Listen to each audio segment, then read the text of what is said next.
We Can't Even Imagine by John Newton. Our most enlarged ideas of our future glory are faint and imperfect.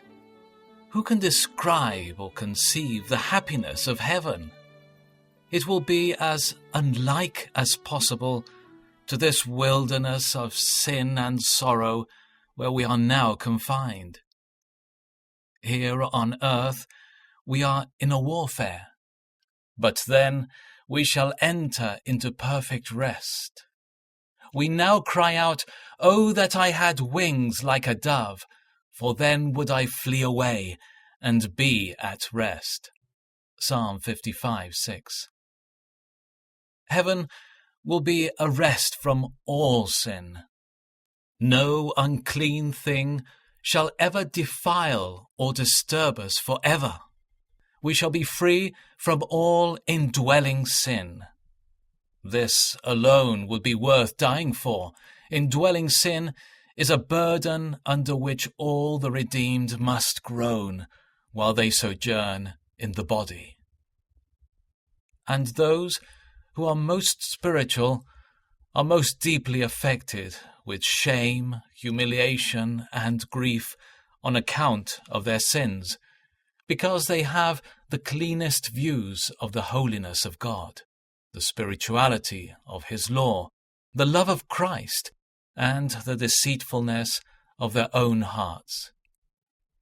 Therefore, the Apostle Paul, though perhaps in grace and talents, in zeal and usefulness, was distinguished above all saints, accounted himself the chief of sinners, 1 Timothy 1:15, less than the least of all saints, Ephesians 3:8, and cried out under the disparity he felt between what he actually was and what he desired to be.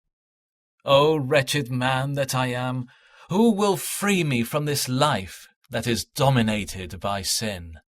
Romans 7:24. But we shall not carry this burden of sin beyond the grave. The hour of death shall free us from our inbred enemies, the inseparable attendants of this frail, perishing nature, which now trouble us, and we shall see them no more forever. Heaven will also be a rest from all outward afflictions, which, though necessary and under the influence of divine grace, are profitable, yet they are grievous to bear. But in heaven they will no more be necessary. Where there is no sin, there shall be no sorrow. Then God will remove all of their sorrows, and there will be no more death, or sorrow, or crying, or pain, for the old world and its evils are gone forever. Revelation 21:4. Heaven will also be a rest from Satan's temptations. How busy is this adversary of God and man! What various arts and schemes he employs! What surprising force, what constant assiduity does he employ to ensnare, distress, and terrify those who by grace have escaped from his servitude! He says, like Pharaoh of old, "I will pursue, I will overtake, I will destroy." Exodus 15:9. He follows them to the last stage of life, but he can follow them no further. The moment of their departure out of the body shall place them beyond his reach forever. Heaven will also be a rest from unsatisfied desires. Here on earth, the more we drink, the more we thirst. But in heaven, our highest wishes shall be crowned and exceeded.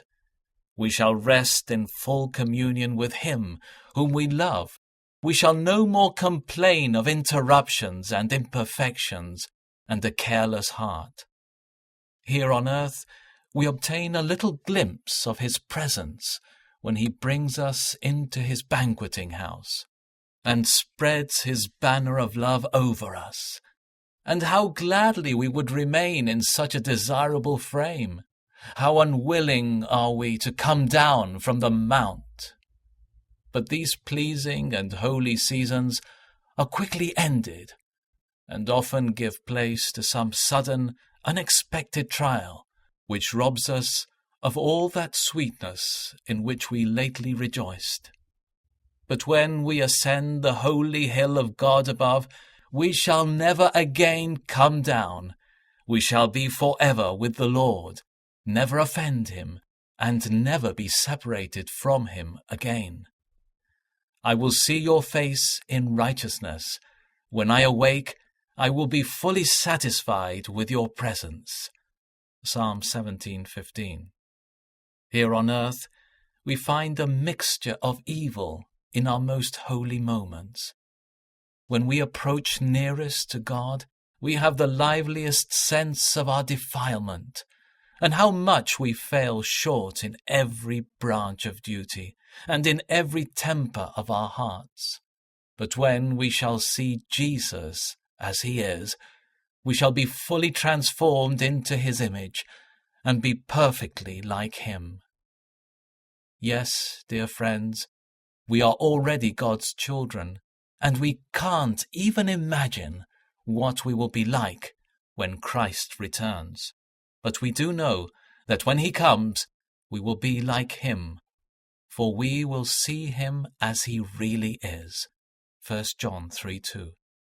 No eye has seen, no ear has heard, and no mind has imagined what God has prepared for those who love him. 1 Corinthians 2:9.